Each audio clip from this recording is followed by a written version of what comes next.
Bom dia, tudo bem?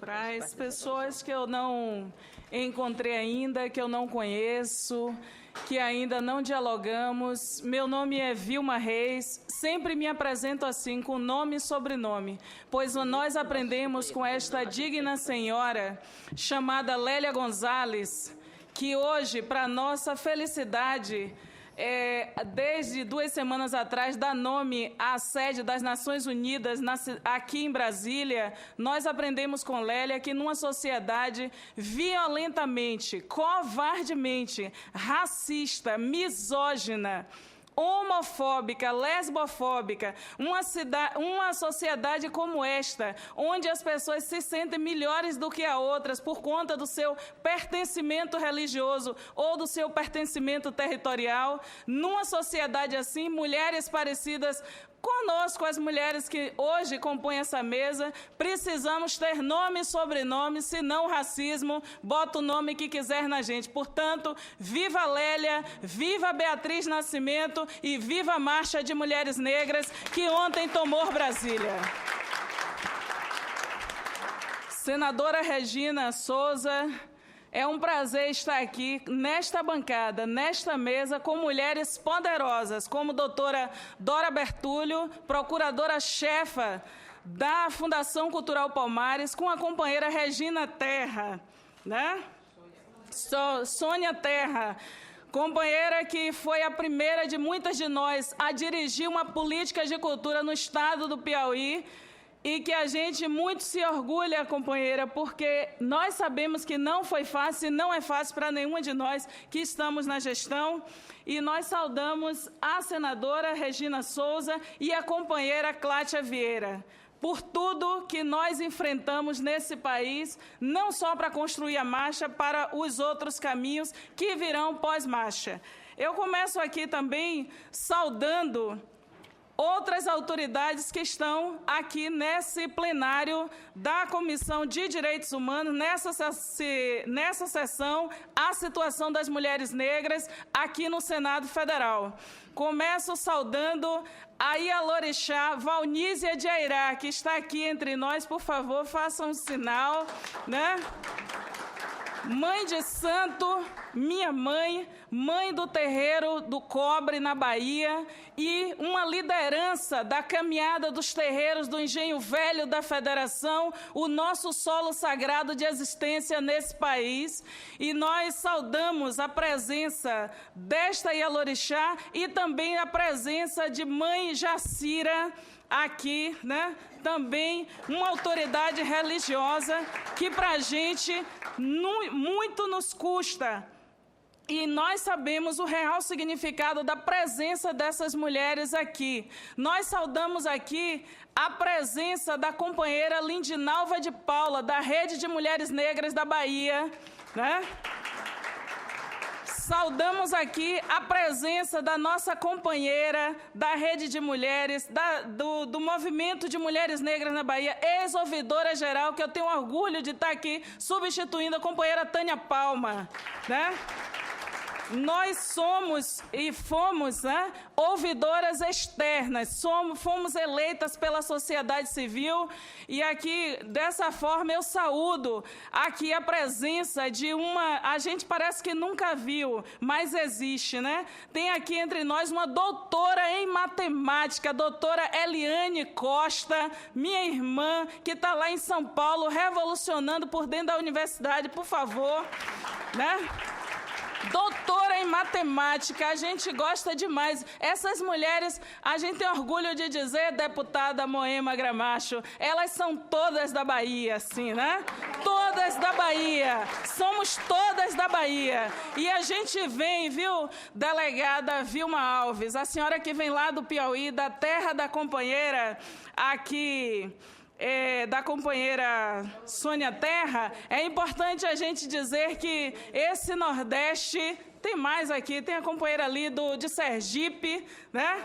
Bote a mão para cima, Joseane, né?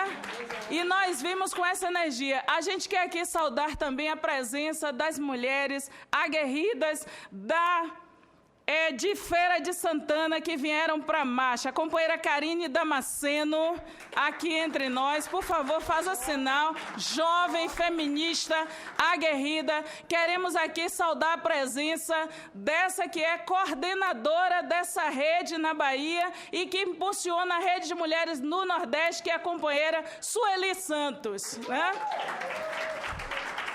A gente não anda só, porque anda só não rende. Coisa sem mulher não rende, não é isso, minha mãe? Não rende, coisa sem mulher. Nós queremos aqui saudar a presença, tem um assistente social em cada ponta, né? Mas Tânia a gente já apresentou de um jeito, mas aqui a companheira Jussara Santos Silva, que é assistente social, uma mulher com a coragem danada, né, de lá da Bahia e vindo aqui nessa sessão, porque a gente vem para a mesa, mas a gente vem com o auditório inteiro, né?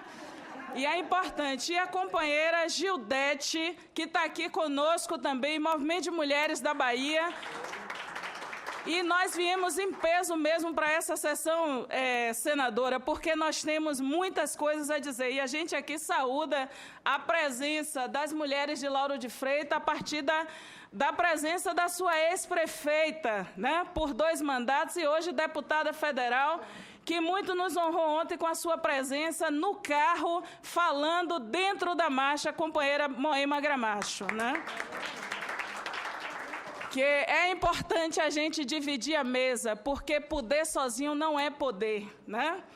Pois bem, nós queremos aqui, senadora, falar que nessa mesa, onde nós destacamos a importância, eu aqui como ouvidora geral da Defensoria Pública do Estado da Bahia, nós aqui iniciamos a nossa fala lembrando por que nós fizemos uma marcha contra a violência, contra o racismo e pelo bem viver. Nós fizemos essa marcha em nome de Cláudia Ferreira da Silva, arrastada no Rio de Janeiro por um carro das forças de segurança. Nós não admitimos que o Estado seja o principal polo que ataca os nossos direitos, né? E por isso nós falamos, senadora, que é importantíssima a senhora nesse lugar que é tão caro para nós, e aqui a deputada Moema Gramacho, esses lugares tão caros para nós, que o processo que está em curso no STF, que ataca a autonomia da Defensoria Pública, que as parlamentares, as mulheres, que sabem o quanto que é importante a Defensoria Pública no Brasil, para que as mulheres negras tenham acesso à justiça, que as senhoras atuem pelo fortalecimento da Defensoria Pública. Para a gente é muito importante. E por que nós estamos falando isso? A gente preparou uma pasta, a gente distribuiu aqui um material que tem um poema de Conceição Evaristo, Vozes Mulheres, que ela leu ontem do Rio de Janeiro, senão Cláudia me pega aqui, né? Do Rio de Janeiro, que ontem ela leu esse poema Vozes Mulheres durante a marcha. Nós colocamos na nossa pasta um material divulgando para as mulheres que são de terreiro, de que elas, quando os seus terreiros são identificados como terreiro, não precisam pagar as taxas governamentais como o IPTU, e é importante que o Parlamento amplie essa nossa voz, e a gente faz isso via a Defensoria Pública e outros órgãos. Por quê? Recentemente na Bahia, senadora, e é importante que a deputada da Bahia também aqui esteja, eu vou pedir esse tempo todo, né? Porque vamos ter que manter essa amizade aqui firme. Recentemente na Bahia, dia 1º de junho de 2015, no município de Camaçari, Dona Dedé de Iansã, Dona Mildreles Dias Ferreira é o seu nome de documento, e conhecida como Mãe Dedé de Iansã, ela teve um ataque fulminante do terreiro Oiadenã e foi a morte depois do assédio violento de uma igreja neopentecostal. Nós queremos que esse caso fique registrado nessa sessão. Para a gente é muito importante, e aí a gente entende por que tem Caminhadas contra a intolerância religiosa, companheiro Amaral, que está aqui entre nós, né, de São Paulo, Movimento Negro de São Paulo. É importante que a gente entenda por que tem caminhadas no país inteiro e particularmente na Bahia. Mãe Dedé de Iansã, ela foi vítima, Sueli, de um assédio violento e continuado de uma igreja neopentecostal que, como ocorre no Engenho Velho da Federação na Bahia, essas igrejas se instalam em frente aos terreiros de candomblé para assediar as comunidades terreiro. E nós precisamos tratar disso aqui no Congresso. Esse Congresso que equivocadamente tem usado o nosso tempo e a nossa inteligência, lamentavelmente, para nos expor ao escarninho, um Congresso que tem se colocado anti-mulher, anti-negro, anti-quilombola, anti-povos indígenas, nós ficamos de pé para dizer, nós precisamos de um Congresso fazendo o que nós estamos fazendo aqui agora, que é ampliando as vozes dos sujeitos políticos, mulheres negras, jovens negros. Por quê? Isso que ocorreu lá em Camaçari e que levou mãe Dedé de Iansã à morte e fez com que a Defensoria Pública entrasse com ação para paralisar o que essas pessoas equivocadamente fizeram, porque nós queremos entender que essa não é a posição hegemônica desses sujeitos. Pois bem, como o nosso tempo corre, nós queremos dizer o seguinte: nós queremos aqui destacar também na nossa fala... cadê? Eu estou puxando os livros e não... Peraí, moleque. Nós queremos aqui também destacar que essa é uma sessão que deve se preocupar, deputada e senadoras, com a fala que tem feito as Mães de Maio em São Paulo, o Movimento Mães de Maio, que publicou com a Carta Maior esse livro, Bala Perdida, sobre ação policial em nossas comunidades, assim como as Mães do Cabula na Bahia, porque nós não admitimos que num processo com mais de 2.000 páginas, e eu falo isso porque está em curso aqui, doutora Dora, uma CPI contra o extermínio, que lamentavelmente a sua primeira etapa terminou falando, ironicamente, em extermínio simbólico. Nós não admitimos se falar em extermínio simbólico, porque as mães estão desesperadas na Bahia, no Rio de Janeiro, em Alagoas, no Piauí, no Maranhão. Quem não sabe a situação que está posta no Maranhão, em São Paulo, que conseguiu, somente nesse ato denunciado pelas Mães de Maio, matar em 10 dias todas as pessoas, a mesma quantidade de pessoas que morreram durante a ditadura militar. Isso é um escândalo e nós precisamos colocar isso, porque isso tira a paz no Engenho Velho, tira a paz no Coque, em Recife, tira a paz do nosso povo em todos os bairros periféricos do Brasil. E entendemos que a nossa ida às ruas ontem foi apenas, Cláudia, uma abertura da grande tarefa que nós temos nos próximos 20 anos, porque se a Marcha Zumbi colocou uma pauta durante 20 anos, de 95 a 2015, sobre a mesa, a Marcha de Mulheres Negras coloca uma pauta de trabalho para o Estado brasileiro para os próximos 20 anos, né? É isso que nós fazemos quando estamos em marcha no Estado brasileiro, dizendo nem cabula e nem o que ocorreu com as mães, com todas aquelas mães, porque quando uma mãe enterra um filho, ela se torna morta-viva. Não é possível, isso é uma aberração que estamos vivendo. E é dessa forma que nós comentamos aqui, só para concluir, que nós comentamos aqui o Mapa da Violência 2014, que desagregou os seus dados por raça e gênero e nos trouxe dados alarmantes sobre o risco das mulheres negras, nós mulheres negras, de morrermos, seja no serviço de saúde, porque somos nós que majoritariamente morremos com a mortalidade materna, porque uma mulher grávida, gente, não está doente. mas o descaso nos mata, o racismo nos mata, o racismo institucional nos mata, porque ainda tem um monte de médico com nojo de tocar na gente.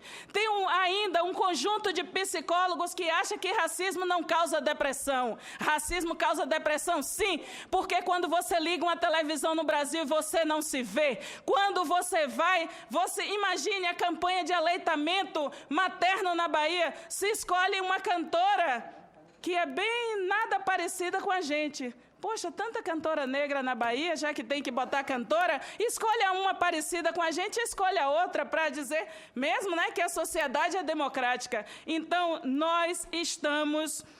nós não aceitamos ficarmos por nossa própria conta nessa sociedade, porque nós somos 52% da população brasileira e entre as mulheres nós somos 50 milhões. Não é possível que o Brasil vai se desenvolver e deixar a gente para trás.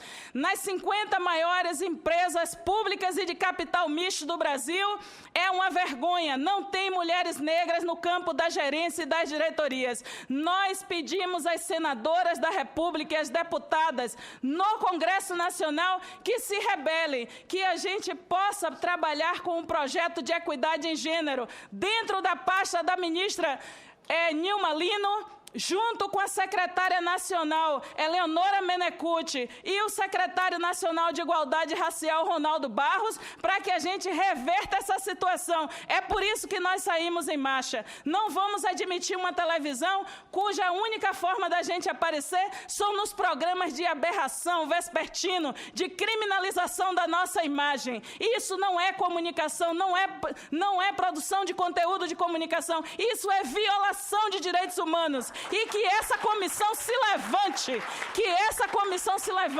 porque quando a gente deixa a televisão fazer isso com o povo negro, a gente está dando álibi para permitir que esse país continue com os entulhos da ditadura militar, que é auto de resistência ou resistência seguida de morte, ou a ousadia dos policiais de prender o nosso povo sob o argumento de desacato de autoridade. Não podemos admitir, nós vamos viver. Viva nós e as águas, viva as mulheres de terreiro, viva as mulheres negras e viva a coragem do nosso povo que está sofrendo em Mariana. Viva as mulheres de Mariana, que a gente fique de pé por elas. Viva nós e as águas. Viva essa quinta-feira e que Oxóssi nos ajude a, de uma flechada só, enfrentar esse Congresso que é misógino, que tem uma postura racista, mas nós sabemos que tem parlamentares corajosas que ficam de pé e diz não. Esse Congresso não é de Eduardo Cunha, esse Congresso é do povo brasileiro.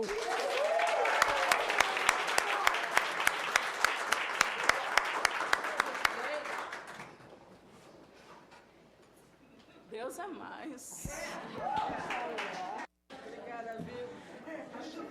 Obrigada, Vilma. Parabéns pela fala. Antes de passar para a próxima oradora, a última aqui da mesa, eu vou citar algumas presenças também, até para citar o meu Piauí, que a Cláudia citou a Bahia todinha, a plateia toda a Bahia. Eu falei do Rio, senador. Não, foi a Vilma, tá certo, a Vilma. Tá certo. Desculpa, foi a Vilma mesmo. Então, queria citar, além da presença da deputada Moema, que é baiana também, a machinha valente ali daquele... Ontem mesmo, naquela confusão que teve ali, a gente não tem que pedir desculpa, porque não é culpa nossa, mas nós vamos hoje para cima de Renan aqui no Senado e espero que lá na Câmara também, para tirar aquele acampamento dali. Aquilo não é movimento social. Aquilo ali não é movimento social, são guardiões do Eduardo Cunha e estão ali para amedrontar, para intimidar. E a gente viu isso concretamente ontem, então nós vamos retirar de um jeito ou de outro aquilo ali dali. Então, eu queria citar que nós estamos aqui com a nossa vereadora Rosário Bezerra, lá do Piauí, do Partido dos Trabalhadores, a vereadora Negona Combativa. Nós estamos com a primeira delegada da mulher no Piauí, essa mulher que está fazendo história no Brasil todo aí também. Nós estamos com a Zenaide Lustosa, trabalha também militante do movimento de mulheres, trabalha no governo do Estado, aqui no escritório de Brasília. Nós estamos com a Kalina, que é jornalista, que também trabalha no governo do Estado, mas lá no Piauí. Então, vieram veio para a marcha e está nos prestigiando hoje aqui. Passar agora para a Sônia Terra, que é a última oradora, e depois a deputada Moema pediu para ser a primeira. E aí a gente... sim, a gente sabe. A minha aqui também está correndo uma sessão ali no plenário, que eu estou dizendo, as coisas coincidem assim, que é um negócio, parece até a propósito, porque não estava convocada essa sessão. Sônia Terra, a companheira do Piauí, já foi secretária de Cultura, né, dois governos, foi, Sônia? 2 governos do governador Wellington Dias, e é membro do Instituto da Mulher Negra do Estado do Piauí. Aí a base. Palavra para você. Bom dia a todas as pessoas aqui presentes. É um grande prazer, peço permissão, né, às nossas mais velhas, para poder aqui colocar um pouco, dizer que com os passos que vêm de longe e que se seguem todos os dias, seguiremos nós, mulheres negras, em marcha contra o racismo, contra a violência e pelo bem viver. Que assim seja. Axé. Quero parabenizar e agradecer a nossa senadora Regina Souza, com muito orgulho do meu estado, e dizer a diferença. Preciso registrar aqui que, nesses meses da presença da senadora, nos representando, como fez diferença para a nossa história de mulheres, em especial de mulheres negras no nosso estado, e tenho certeza que aqui também, nesse Senado. Então, isso já nos remete a dizer o quanto é importante a nossa participação política. Fiquei aqui ouvindo todas as mulheres que me antecederam, e falar depois dessas mulheres é difícil, e depois de Vilma Reis, uma mulher que eu tenho assim como uma das referências na minha luta, é sempre um desafio. Mas nós, mulheres negras, podemos aqui ser Vilma Reis, Cláudia, Dora, Regina Souza. Falamos de cada uma de vocês que estão aí. Falamos de tantas Rosalinas, de tantas Marias, de tantas Cleonices, porque as nossas histórias, na sua diversidade, mas elas se unem, não é? E se firmam em toda essa luta que nós temos tido. Eu quero registrar aqui que nos idos, na década de 90, o pesquisador Luiz Motti,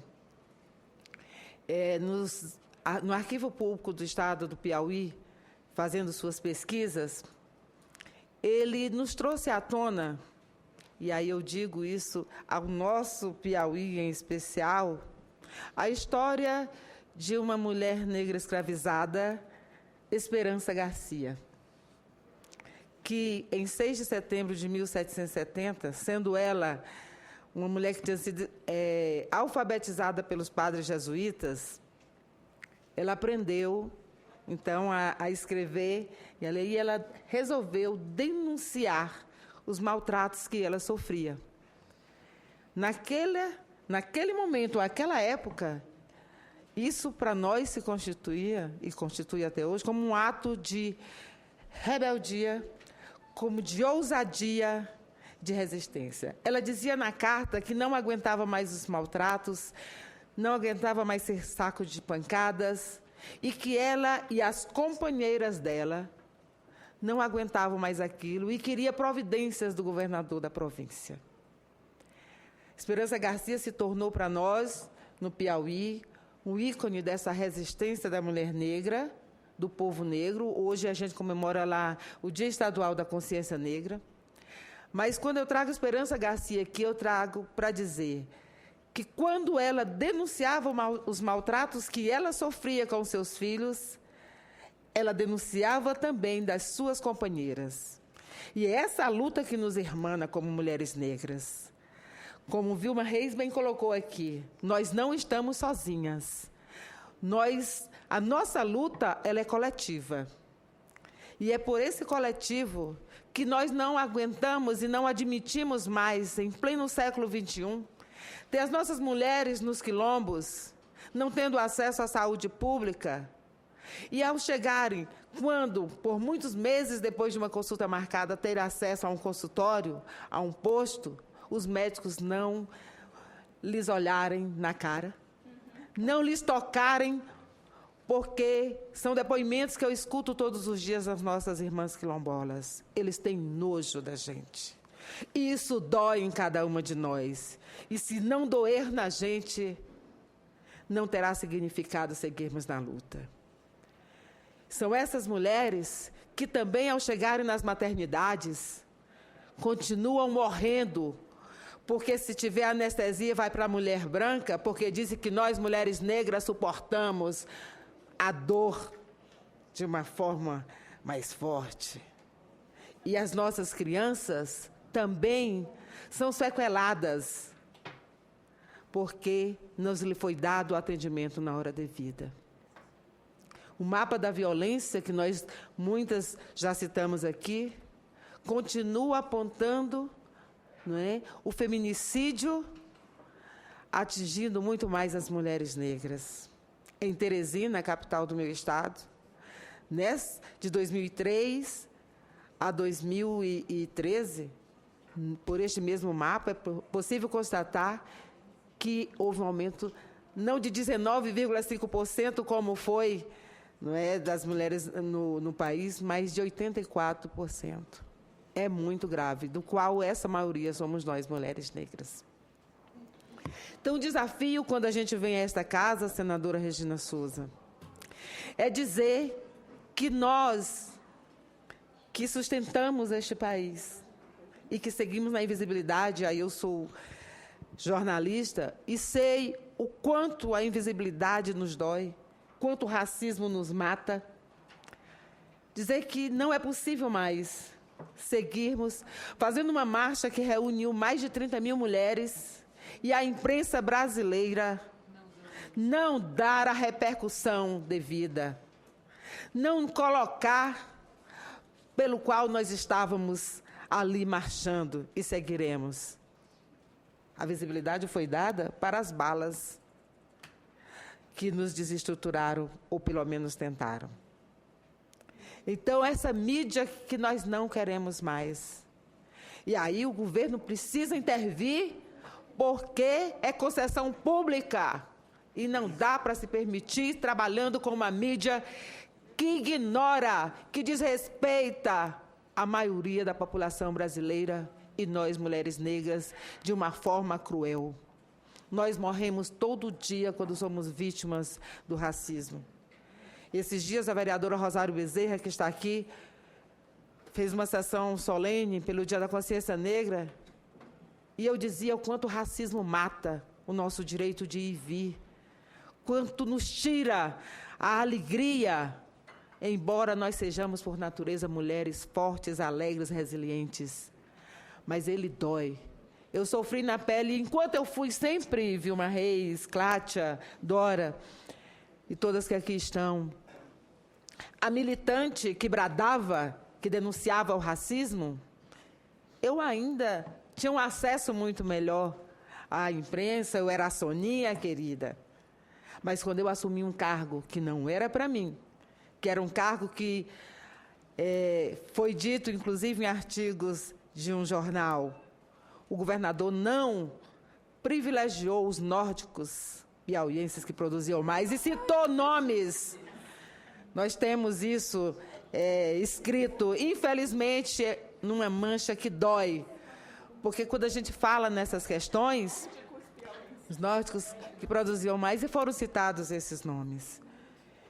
Aquilo é uma ferida que nos tira, não é, a alegria de ser. E todos os dias a gente precisa acordar e dizendo: eu sou Sônia, eu sou Maria, eu sou Joana, eu sou Joaquina, eu sou Vilma, eu sou Jussara, eu sou todas as mulheres negras desse país que ainda são desrespeitadas, que não têm acesso às políticas públicas, que não têm visibilidade, que ao passarem, e quando usamos a nossa estética, que aqui estamos maravilhosamente colocando essa estética como uma forma também, a nossa estética, o nosso jeito de vestir, é também a nossa forma de denunciar e de dizer: respeitem a nossa história, a nossa ancestralidade, respeitem a nossa construção cotidiana neste país de mulheres negras, de homens negros, brancos, indígenas. Um país em que a diversidade precisa ser respeitada. E nós não queremos nada além deste respeito, de leis que nos façam, de fato, ter os acessos que nós precisamos. No meu estado, nós somos 224 municípios e nós ainda, podemos dizer, somos a maioria mulheres negras, Dora, mas não estamos presentes nos espaços públicos. Não somos nós, na Câmara de Vereadores, temos uma mulher negra, que aqui está com a gente. Na Assembleia Legislativa, nós não temos nenhuma. E aí eu quero também, nesse espaço, registrar a Francisca Trindade, que foi uma mulher que muito nos orgulhou. Sim. E que foi, ainda hoje, não teve ninguém que superasse o tanto de votos que ela teve naquele estado como a deputada federal mais eleita da nossa história. Mas fez isso e foi a nossa cara que estava ali. Mas quando a gente pensa que Trindade tombou com 37 anos, sabe que foi também pela dor do racismo e do que teve que sofrer ao assumir como vereadora, como deputada estadual e como deputada federal. Nesse racismo que nos tira a vida, nos tira a saúde. Então, num racismo estruturante que nós temos na nossa sociedade, é preciso que nesse espaço tenhamos nós aqui também. Eu quero dizer que nenhuma mulher negra, em algum momento da sua vida, deixou de passar por algum constrangimento. Toda mulher negra na sua história passa por algum constrangimento pelo simples fato de ser negra. E isso precisa ser analisado. Isso nos mata. E é essa dor que a gente não quer para os nossos filhos, para as nossas filhas. Não queremos mais chorar tanta morte dos nossos filhos, dos nossos sobrinhos, dos nossos netos. Não queremos mais ter que vir a uns espaços como estes para questionar e para cobrar que as políticas sejam efetivadas, porque elas são de direitos nossos. Perceber que nesta sessão, nesta audiência pública, e que nós temos 19 membros, com 19 suplentes, a representação aqui se faz mínima, porque talvez não seja importante discutir a realidade das mulheres negras brasileiras. É isso que nós não queremos mais. Nós queremos finalizar aqui dizendo que, nesses passos que vêm de longe e que se seguirão, a marcha foi para nós um momento, como disse a Cláudia, declaratório, de dizer: nós não somos invisíveis, nós estamos aqui. E a nossa voz ecoará, e ninguém mais nos calará. É assim que nós, mulheres negras, queremos seguir. Nós tivemos a opção de sermos passivas, mas nós não fizemos essa opção, porque desde o início da nossa história, nós optamos por ser resilientes, por resistirmos, por lutarmos, por construirmos e por fazermos, mesmo quando a invisibilidade nos ataca e nos mata, de seguirmos construindo a nossa história de mulheres negras brasileiras.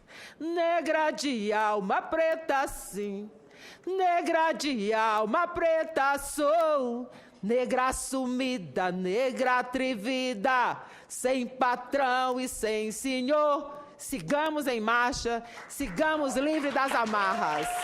Muito obrigada.